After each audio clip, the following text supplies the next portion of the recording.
Смотри, мы собрались в Хикадоу, вот тут даже нет.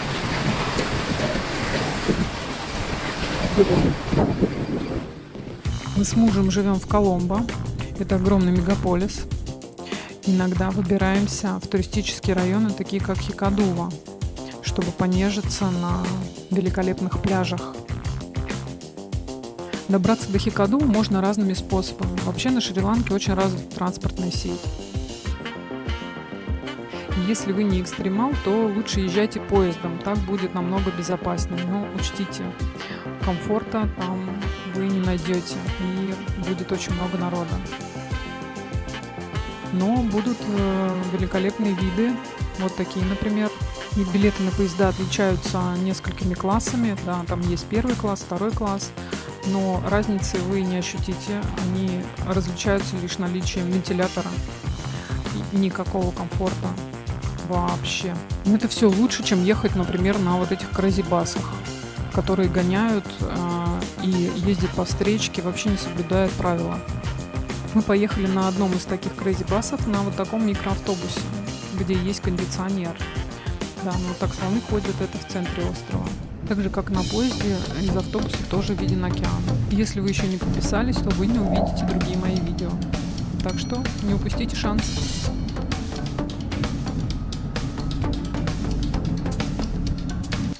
Вдоль дороги можно встретить мини-рыбные рынки и палаточки с разными видами, фруктами и овощами. От себя хочется добавить, что Шри-Ланка похожа на большую деревню. Все сделано, много очень сделано своими руками, из обычных материалов, да, те же самые палаточки просто сколочены из обычных досок. О так называемой инфраструктуре ланкийцы могли только мечтать. Ну, теперь посмотрите, как мы едем. Просто по встречке. Хотя на Шри-Ланке движение левостороннее, но водители крэзи-басов забывают об этом, видимо. Их так и тянет на правую сторону, или вот они едут прямо посередине. И на самом деле это очень страшно. Очень много аварий случается именно из-за такой езды. Много даже туристов попадают в аварии на своих байках, да, мотоциклах. Вот посмотрите, дорога пустая, а он едет ровно посередине. Ему так нравится. А когда дорога не пустая, то он начинает сигналить, чтобы ему уступили дорогу. И ты просто держишься за сиденье весь путь. Это очень страшно. Хорошо, если не наделаешь в штаны. Наконец наш экстрим закончился, и мы добрались до Хикадувы.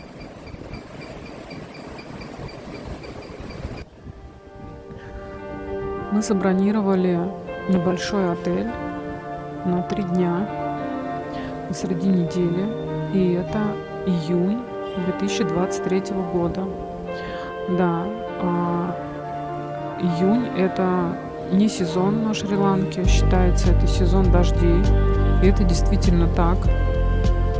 Дождей очень много, и океан неспокойный.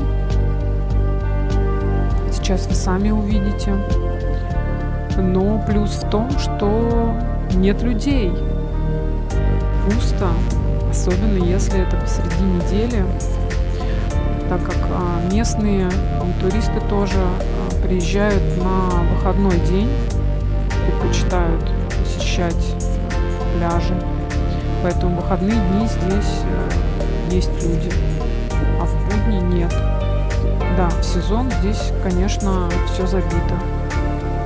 Но я предпочитаю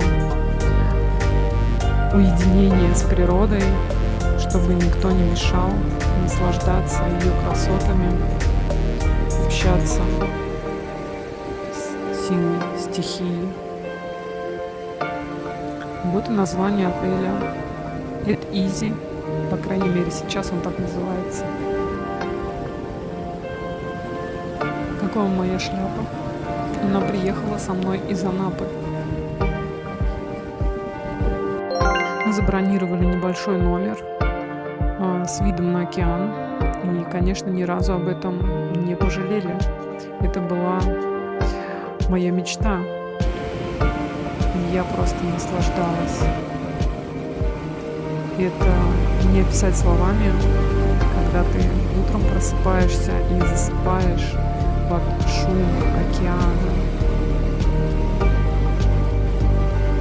Если вам интересно, то ссылку на это место, да, на локацию этого места я оставлю под видео, в описании видео.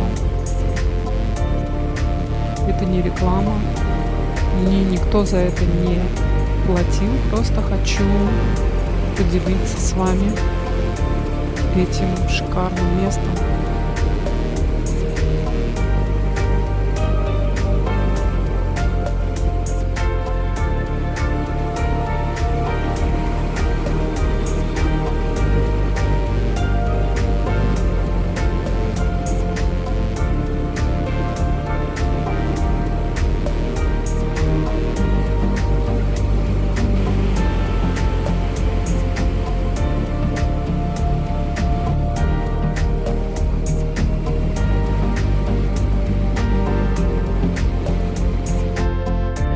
Я начинающий блогер, поэтому буду очень рада вашим комментариям. И напишите, что бы вы хотели видеть в моих видео, что вы хотели знать о Шри-Ланке, о моей жизни на Шри-Ланке.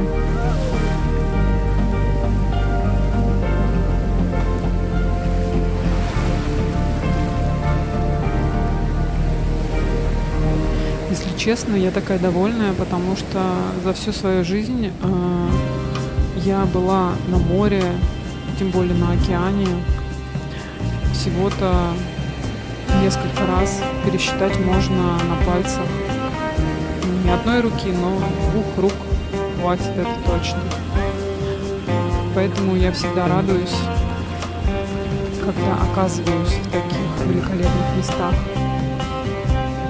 Вообще, если вы не знаете, то у каждого человека есть свои места силы, там, где он заряжается энергией. У кого-то это горы, у кого-то это степи, у кого-то это вода, то есть море или океан. Вот мое место здесь, мое место там, где шумит волна.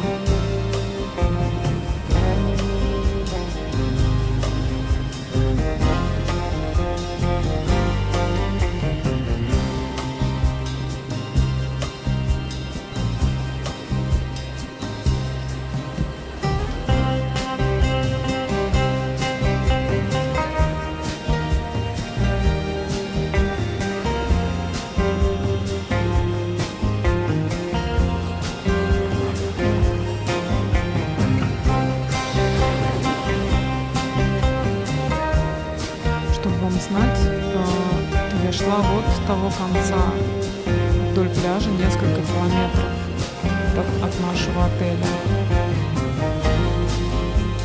Прогулка где-то час туда, час обратно. Просто шикарно. Хотели бы так жить? Я бы хотела жить возле океана.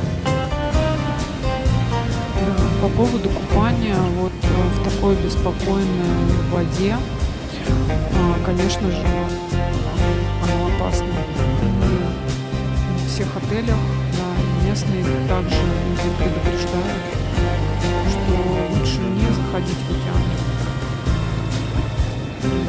Можно просто плескаться, да, постоять, половить волну возле берега.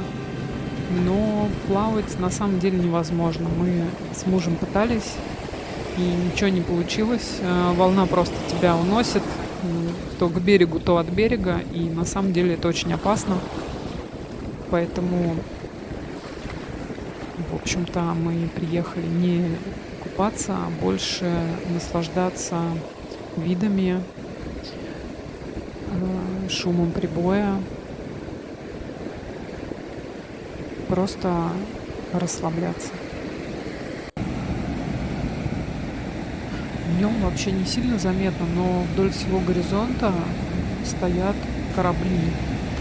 А, Когда опускается ночь, тогда видно, как фонари кораблей просто освещают весь горизонт. Это очень удивительно.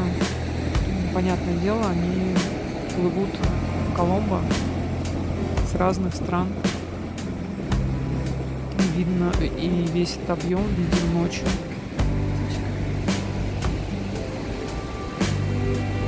Первый раз в небе я увидела какую-то птицу, не знаю, орел, сокол, кто там еще бывает. Ну, для чайки слишком большой размер. Не знаете, кто это? Напишите в комментариях. Ну, красиво летит. И очень длинные крылья.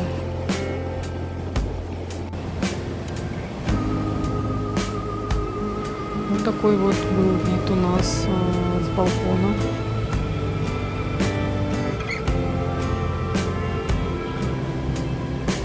Несмотря на то, что на Шри-Ланке не сезон, точнее сказать, сезон дождей, вот, но солнце все равно было. Дождь проходит, потом выходит солнце. Не было такого, чтобы дождь шел 24 часа. По крайней мере, вот такая погода досталась нам в июне.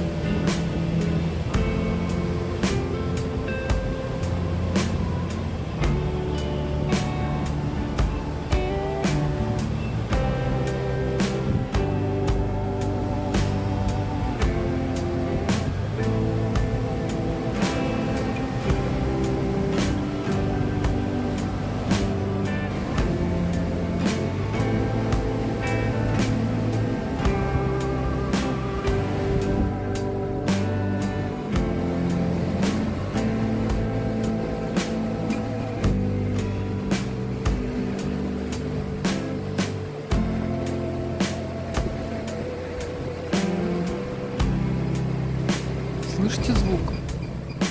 Это какая-то местная птица. Вообще на Шри-Ланке птиц, наверное, миллион. Но об этом надо отдельно рассказывать. Вот прямо с балкона можно прыгнуть в бассейн, но, скорее всего, разобьешься. В пятницу, в субботу уже заехали другие семьи в номера. Некоторые приезжали прямо на микроавтобусе, как понимаю, большой семьей. Заселялись в несколько номеров, поэтому вот мы завтракали, обедали, кушали уже не одни.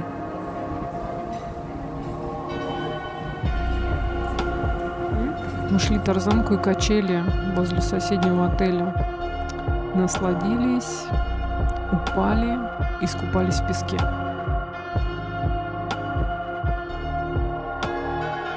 Смотрели местные кафешки, что почем. Удивилась то, что надписи на русском языке есть. И то, что продают челюсти акулы. Вот это вообще шок. Покушали в местном кафе, о котором говорят все блогеры. Еда там очень вкусная, порции очень большие.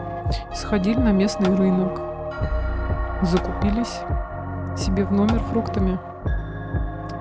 Вот это мой самый любимый.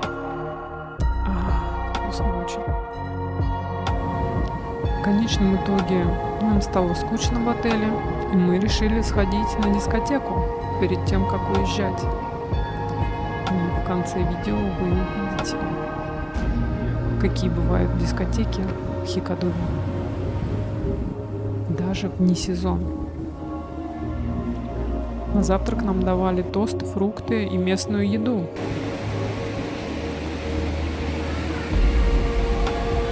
Закаты, конечно, здесь великолепные. Жалко то, что в выходные приехала семья с детьми, и вот дети слышны были везде. Даже не перебивал шум океана.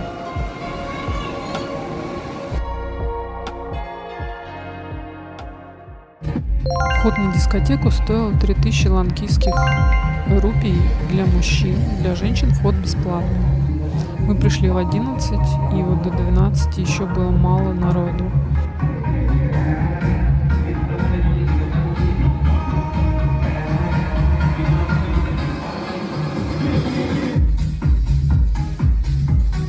В баре был разный алкоголь.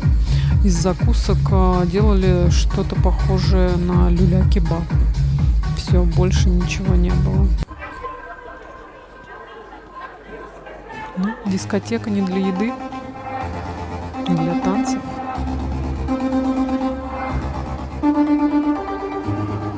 Ссылку на это место ищите в описании к видео.